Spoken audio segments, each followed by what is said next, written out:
करते थे उसको बड़े मुखर तरीके से मीडिया के माध्यम से आप सभी के सहयोग से जो है जनमानस तक, कर्मचारियों तक पहुंचाने का प्रयास किया था। और उसमें हमारा कोई व्यक्तिगत ऐसा कोई रंजिश नहीं थी कि हमारी उस वक्त के जयराम सरकार के खिलाफ हमारा कोई आंदोलन था या रोष व्यक्त था। लेकिन ये कर्मचारी नेतृत्व का ये कर्तव्य बनता है, जहां पर कर्मचारियों के हित टकरा रहे हो, उसका नुकसान हो रहा हो, वहां पर मजबूरन जो है आवाज उठानी पड़ती है। और इसी उपलक्ष्य से आज हम आपके बीच उपस्थित हुए। एक ऐसा मुद्दा आ गया जिसको हम नहीं टाल पा रहे थे। हालांकि उसके ऊपर माननीय मुख्यमंत्री ने स्पष्टीकरण दिया, किस हालत में दिया, क्यों दिया, उस पर भी मैं नहीं जाऊंगा, पर लेकिन मुद्दा इतना ज्वलन था कि जिसको लेकर हम रात भर नहीं सो पाए। जब कल पूरी रात ये नोटिफिकेशन घूम रही थी कि जितने भी विभागों के अंदर 2 साल से बोर्ड या निगम है, 2 साल से जितने रिक्त पद है, वो चाहे रेगुलर है या पार्ट टाइम है, जो भी रिक्तियां हैं उन सब रिक्तियों को जो है एबोलिश करने की बात इस चिट्ठी के अंदर हुई है। और ये चिट्ठी अपने आप में मुझे लगता है कि अपने आप सब कुछ बयां कर रही है। इस चिट्ठी के ऊपर मुझे लगता है कोई भी आदमी इसको पढ़ेगा तो इसमें तो यहाँ तक कह दिया कि उसके बाद जो एडी है, कंसर्न डिपार्टमेंट का एचओडी है, वो दोबारा प्रपोजल जो है फाइनेंस को नहीं भेज पाएगा उन पोस्टों को सैंक्शन करने। तो रात भर मैं भी चिंतित था, हमारे साथी चिंतित थे, अनगिनत फोन आए। तो इसलिए हमने सुबह ही आप सब मीडिया बंधु से चर्चा की। हमने सुबह ही इन्विटेशन डाल दिया था 9:30 बजे, 9:15 बजे की हम जो है 1:30 बजे प्रेस वार्ता का आयोजन करेंगे, क्योंकि ये बड़ा ही दुर्भाग्यपूर्ण जो है ये एक अधिसूचना थी। मुझे नहीं लगता कि जो वित्त विभाग है उन्होंने किस सो के ये अधिसूचना निकाली, कि किसी नशे में अधिसूचना निकाली, किस आधार पर अधिसूचना निकाली, कि उनका क्या उस वक्त मानसिक संतुलन था जब उन्होंने ये कहा कि जितने भी रिक्तियां हैं हिमाचल प्रदेश के अंदर 2 साल से जो रिक्त पड़े हैं, उससे अधिक से रिक्त पड़े, उन सबको हम एबोलिश करेंगे। मैं तो ये कहना चाहता हूँ कि इसलिए दुख हुआ हिमाचल प्रदेश के अंदर 2 साल से भर्तियां नहीं हो पाई है। सारी बातें आप सबके सामने है, सारी बातें साझी हुई है। कमीशन काम नहीं करा, कमीशन जो था सबऑर्डिनेट बोर्ड वो भंग कर दिया गया था। उसके बाद पब्लिक सर्विस कमीशन के माध्यम से बहुत कम भर्तियां हुई है। तो पिछली सरकार में जो 6 महीने पहले कोड ऑफ कंडक्ट लग गया, उस सरकार में भी काम नहीं हुआ। तो मैं तो कहूंगा कि आज की डेट में 70,000 से अधिक पद ऐसे है प्रदेश के अंदर, विभागों के अंदर या हमारे बोर्ड निगम के अंदर, जिसमें जो है 2 साल से ऊपर का पीरियड हो चुका है। तो पता नहीं हिमाचल सरकार के वित्त विभाग का जो मुख्यमंत्री को किस तरह से मिसगाइड कर रहे हैं, कौन सलाहकार हो गए मुझे नहीं पता, इस बात में कुछ नहीं कहना था। किसने ये इतनी बड़ी सलाह दी कि आप इन पोस्टों को एबोलिश करने की एक अधिसूचना निकाले। हालांकि इसमें 2012 की बात भी चिट्ठी में कही है, उस वक्त ये मामला उठा था। तो उस वक्त एक एमओयू साइन हुआ था, मैं आपको बता दूं उसके पीछे का रीजन क्या था कि एमओयू साइन हुआ था भारत सरकार के साथ कि आपने फंडिंग लेनी है तो पोस्टों को धीरे धीरे आपको कम करना पड़ेगा। उसके तहत इस तरह की एक अधिसूचना 2012 में निकली थी, लेकिन इसका इतना विरोध हुआ किसी सरकार ने उसके बाद इस 2012 की अधिसूचना के ऊपर दोबारा से उसके ऊपर कोई भी टीका टिप्पणी नहीं की, ये दोबारा से रूटीन में नहीं आई। तो ऑल ऑफ सडन ये अधिसूचना आई है। तो मैं तो कहूंगा हमारे साथ यूनिवर्सिटी के हमारे साथी बैठे हुए हैं, तो अभी 2.5 साल से हमारे यूनिवर्सिटी के वाइस चांसलर की पोस्ट खाली चल रही है। तो इस अधिसूचना के तहत तो यूनिवर्सिटी बिना वाइस चांसलर से चलेगी, क्योंकि वाइस चांसलर का पोस्ट भी खत्म हो जाएगी। बहुत से हमारे एसडीएम की, तहसीलदारों की पोस्टें खाली चल रही है, वो भी खत्म हो जाएंगी। हमारे में अगर एजुकेशन विभाग की बात करूं, एडिशनल डायरेक्टर की पोस्टें बड़े लंबे टाइम से 2 हमारी खाली चली है। 4 ज्वाइंट डायरेक्टर की पोस्टें नहीं भरी गई बड़े लंबे टाइम से। 50 डायरेक्टर की पोस्टें हमारी लगभग सारी खाली चल रही है। तो ये पद सारी खत्म हो जाएंगे, एबोलिश हो जाएंगे। तो किस तरह से हम विभाग को चलाना चाह रहे हैं, मुझे हैरानी होती है। वित्त विभाग के जो अधिकारी है, जिन अधिकारियों ने अधिसूचना के ऊपर साइन किए, जिन्होंने अधिसूचना छापी, उन्होंने क्या सोचा होगा कि जिसके बाद मुख्यमंत्री को इतनी बड़ी सफाई देनी पड़ी। हालांकि मुख्यमंत्री ने बात क्लियर कर दी है। उसके बाद एक नई अधिसूचना भी आई है, 23 तारीख की अधिसूचना नहीं आई है, जिसमें कहा गया कि हमने ये बोला कि जो पोस्टें जो है आज की डेट में जो रिलेवेंट नहीं है, उन पोस्टों को एबोलिश करने को। तो इसमें तो कहीं ऐसी बात नहीं कही गई है। इससे तो सिर्फ सीधे शब्दों में इस अधिसूचना ने कहा कि जो पद आपके 2 साल या उससे अधिक जो जिनको भरा नहीं गया हुआ है, अब नहीं भरना, और भरना किसका काम है? विभाग का काम है, सरकार का काम है। अगर 2 साल से पद नहीं भरे गए तो इसका मतलब ये हुआ कि हमारे कर्मचारी एक्स्ट्रा वर्क कर रहे हैं, उन पदों के ऊपर कोई ना कोई काम कर रहा है, काम तो चल रहा है। इसका मतलब उन लोगों को, जो लोग उन पदों पे काम कर रहे थे, तो क्या उनको एक्स्ट्रा काम दिया गया? उनको एक्स्ट्रा उनका रेम्युनरेशन दिया गया?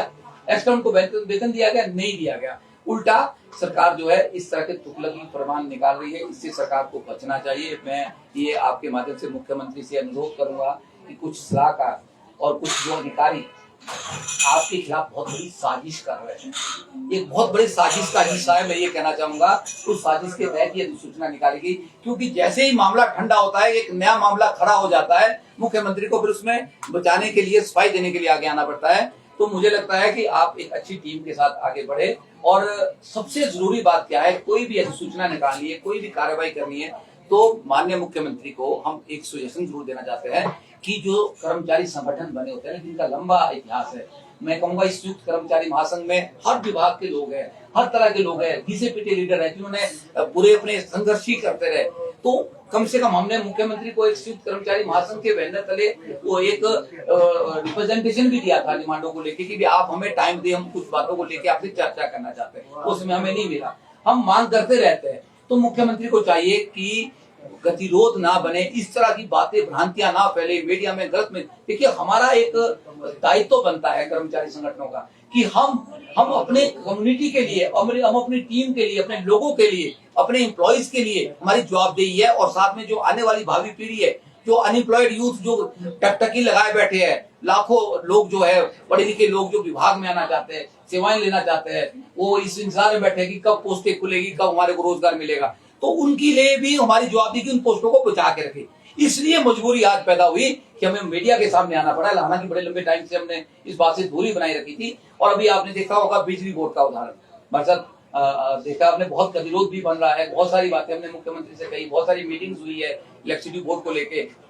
अभी इंजीनियर्स की अकाउंट पर खत्म कर दी गई इलेक्ट्रिसिटी बोर्ड के अंदर, उसको खत्म करने की नोटिफिकेशन जारी कर दी गई। उसके बाद 81 जो ड्राइवर से इलेक्ट्रिसिटी बोर्ड में, उनकी सेवाएं निरस्त कर दी गई है। उसके बाद पता नहीं किस तरह के फरमान चले, इलेक्ट्रिसिटी बोर्ड का विघटीकरण की बात चल रही है। तो मैं मुख्यमंत्री महोदय को ये कहना चाहता हूँ कि हम बार बार उनको ये बात भी कह रहे हैं कि आप इस तरह की चीजों से बचने का प्रयास करें। आप इस तरह की बातों में क्यों पड़ रहे हैं? और सबसे पहले मुख्यमंत्री महोदय ने ये बात मेरे साथ बहुत बार कही है कि हम इलेक्ट्रिसिटी बोर्ड और को बहुत जल्दी पेंशन देने वाले हैं, ओपीएस के दायरे में लाने वाले हैं। एक और विभाग की मैं आपसे बात करना चाहूंगा, जिला परिषद के लोग, वो भी हमारे साथी है, उनको पंचायती राज में लाना था, क्योंकि वो लोग अभी भी नियमित नहीं हो पाए, उनको पेंशन नहीं मिल पाई है, उनको विभाग में मर्ज नहीं कर पाया। तो उनके लिए भी मुख्यमंत्री ने कहा था जैसे ही सरकार में आएगी हम पंचायती राज को जो है उसमें दायरे में लाएंगे, जिला परिषद पूरे काडर को। 3400 के आसपास लोग उनके कर्मचारी है। तो इस तरह के बड़े सारे इश्यूज है जिसको मुझे लगता है कि मुख्यमंत्री को बैठ के सुलझाना चाहिए, बैठ के सुलझाने की आवश्यकता है, अन्यथा ये बातें बिगड़ जाएगी बहुत ज्यादा, ये बहुत ज्यादा बिगड़ जाएगी। अभी अल्टीमेटम दिया इलेक्ट्रिसिटी बोर्ड ने, आपने देखा होगा। अभी वर्मा जी अपनी बात कहेंगे, सरवाड़ा जी भी कहेंगे, पेंशनर्स हमारे साथ है, सभी लोग हमारे साथ है। देखिए, अगर इस तरह की स्थितियां पैदा होगी, डॉक्टर्स के बहुत से पद खाली चले हुए फील्ड के अंदर, पीएससी के अंदर, क्या उनको खत्म करने जा रहे? किस तरह की सेवा देनी? और अगर टीचिंग फैकल्टी की मैं बात करूं तो हमारे तो 15,000 पद खाली चले हुए, तो क्या वो सारे पद खत्म हो जाएंगे? तो कैसे हम एजुकेशन, कैसे हम राष्ट्र को प्रदेश को आगे ले जाने की बात कर रहे हैं? कैसे हम क्वालिटी एजुकेशन की बात कर रहे हैं? हम तो बड़ी बड़ी बातें कर रहे हैं कि हम प्रदेश को जो है नंबर 1 पे लाएंगे शिक्षा क्षेत्र में, हम प्रदेश को नंबर 1 पे लाएंगे पूरी गुणवत्ता के क्षेत्र में। तो जब एम्प्लॉइज ही हमारे पास नहीं रहेंगे या उनको हम थोड़ा सा कॉन्फिडेंस में लेके आगे नहीं बढ़ेंगे, तो मुझे नहीं लगता कि इस तरह की बातें होगी। आए दिनों डिफरेंट तरह की चीजें चल रही है, गतिरोध बढ़ता जा रहा है, कभी सचिवालय के साथ गतिरोध है, कभी किसी और के साथ गतिरोध। हालांकि ये बातें मैटर नहीं करती है। हमने कहा कि आप तनख्वाह 1 को नहीं देंगे तो 5 को देंगे, 5 को नहीं देंगे तो 10 को देनी तो पड़ेगी, कोई बात नहीं है। पर इम्प्लॉइज के ड्यूज है, आज फिर से दोबारा से वही 13% पे आ गए हम। हमारा जो डी है वो 13% पे आज फिर खड़ा हो गया। कोई बात नहीं है, हम भी सरकार के साथ हैं। हमने सरकार को बिल्कुल समय दिया, सरकार को टिकने का, उसको समझने का, उसको अपने सोच जनरेट करने का समय देने की आवश्यकता होती है, हमने वो दिया। पर लेकिन आप इस तरह के फरमान आप जारी करेंगे तो मुझे लगता है कि ये चिंता का विषय हो जाएगा। हिमाचल प्रदेश के कर्मचारी इस बात को नहीं मानने वाले। तो मैं 28 तारीख के गतिरोध की बात एक बार फिर आपके माध्यम से कर रहा हूँ, बड़े 2 टूक शब्दों में कर रहा हूँ। ये मेरा डिसीजन नहीं है, ये संयुक्त कर्मचारी महासंघ के पूरे साथी, पूरी टीम है, सबका डिसीजन है कि जो इलेक्ट्रिसिटी बोर्ड ने जो मेमोरेंडम दिया हुआ है, जो अल्टीमेटम दे रखा है, 28 तारीख पूरे प्रदेश के अंदर इलेक्ट्रिसिटी बोर्ड का फिर से धरना होने वाला है 2 दिन बाद। अगर सरकार उसको नहीं मानती है तो मजबूरन संयुक्त कर्मचारी महासंघ को जो है इलेक्ट्रिसिटी बोर्ड के साथ खड़ा होना पड़ेगा। और वो ये जो आंदोलन जो है जन व्यापी आंदोलन बनने वाला है, बहुत बड़ा आंदोलन बनेगा। उसके बाद उसकी जिम्मेदारी सरकार में बैठे अधिकारियों की और सरकार की होगी। मैं ये बात आपके माध्यम से कहना चाहता हूँ। 28 तारीख से पहले एक तो 51 पोस्टें जो इंजीनियर की इलेक्ट्रिसिटी बोर्ड में खत्म की है उसको बहाल करे, और जो ड्राइवरों की सेवा बेचारी खत्म की है उनको भी बहाल करे, और ओपीएस देने की बात जो कही है उसके ऊपर भी सरकार बात करे, और संयुक्त कर्मचारी महासंघ को बैठक के लिए बुलाए। हमने ऐसे ही कुछ बातें कही है जिसमें सबसे बड़ा मुद्दा था कि हर विभागों में खाली पड़े पदों को सरकार शीघ्र भरे, वो चाहे बोर्ड है, चाहे निगम है, चाहे एचआरटीसी है, चाहे यूनिवर्सिटी है, चाहे कोई और डिपार्टमेंट क्यों नहीं है, हम सबको लेके बात कर रहे हैं। वो जो पेंशनर की बात है, पेंशनर भी अपने लिए जो है जो उनका एक ड्यूज है उसको लेके वो एक उम्मीद की टकटकी होती है कि मेरी हमारे को कब हमारे बेनिफिट मिलेंगे, उनके पास और कोई रिसोर्स नहीं है, वो भी सरकार के ऊपर बैठे हुए अपनी पेंशन पर निर्भर है, तो उनकी तरफ भी सरकार बात करे। और मुझे लगता है कि डायलॉग करना बड़ा ही इंपॉर्टेंट है। सरकार जब डायलॉग से बचेगी ना तो कम्युनिकेशन लॉस जिसको कहते हैं ना वो होता रहेगा, वो एक गैप आता रहेगा, उससे मैं क्या समझ रहा हूँ या ये जो लेटर निकला इसका मतलब क्या है, या उसके बाद मुख्यमंत्री ने जो दूसरी चिट्ठी आपको दिखाई उसका स्पष्टीकरण क्या है, ये चीजें तब जरूरत पड़ती है हमें, तब इस तरह की बार बार चिट्ठियां निकालनी पड़ती है। अन्यथा एक चिट्ठी के बाद दूसरी चिट्ठी निकालने की जरूरत उसी टाइम उसी दिन आपको सेम चिट्ठी निकालने की जरूरत क्यों पड़ी? क्योंकि कहीं ना कहीं मंशा साफ नहीं थी, या जो करने वाले लोग थे वो कहीं ना कहीं कर्मचारियों के प्रति कर्मचारी हितैषी नहीं थे। हम बोलते तो बड़ी बड़ी बातें हैं पर उसको धरातल पे उतारना पड़ेगा, ये हम सबकी मजबूरी है, हम सबका दायित्व भी है। आपके जो भी प्रश्न है, आज बहुत सारे प्रश्न अगर आपके भी है उसको भी हम आपके समक्ष रखेंगे। हीरालाल वर्मा जी जिन्होंने 28 तारीख का कुछ कार्यक्रम भी रखा हुआ है, क्योंकि हमारा एक अभिन्न अंग है, हम इनके साथ है। अगर ये गतिरोध नहीं टूटता है, हम तो बहुत बार इस बात को लेके चले कि माननीय मुख्यमंत्री जी गतिरोध तोड़े, कोई बात नहीं। आप अभी डीए एक ही स्टाफ है, उसका हमने धन्यवाद भी किया, पर लेकिन अभी उसका एरियर भी ड्यू है, हमारे को एरियर देना है। एरियर हमारे पास अभी जो है 2022 का भी डीए का एरियर ड्यू है, 23 का एरियर ड्यू हो गया है, वो भी देना पड़ेगा कर्मचारियों को। कर्मचारी अपनी मांग को लेके खड़े हो गए तो किसके पास होगी? सरकार के पास ही होगी। तो ये कुछ बातें सचिवालय वालों की बातें थी, उनकी भी यही बातें थी, और बातें और निकलती रहेगी। अगर आप इस तरह के फरमान जारी करेंगे ना, मुझे लगता है कि इन चिट्ठियों का तो कोई आधार ही नहीं है। किस सोच के साथ ये चिट्ठी निकली होगी, तो गतिरोध तो मुझे लगता है कि बहुत ज्यादा बढ़ेगा और सरकार की मुश्किलें भी पड़ेगी इस तरह से। तो ये कुछ बातें हमने कहनी थी। और कोई आपका प्रश्न है तो उसको हम ले सकते हैं। बहुत बहुत धन्यवाद। करवाइए उसको ना।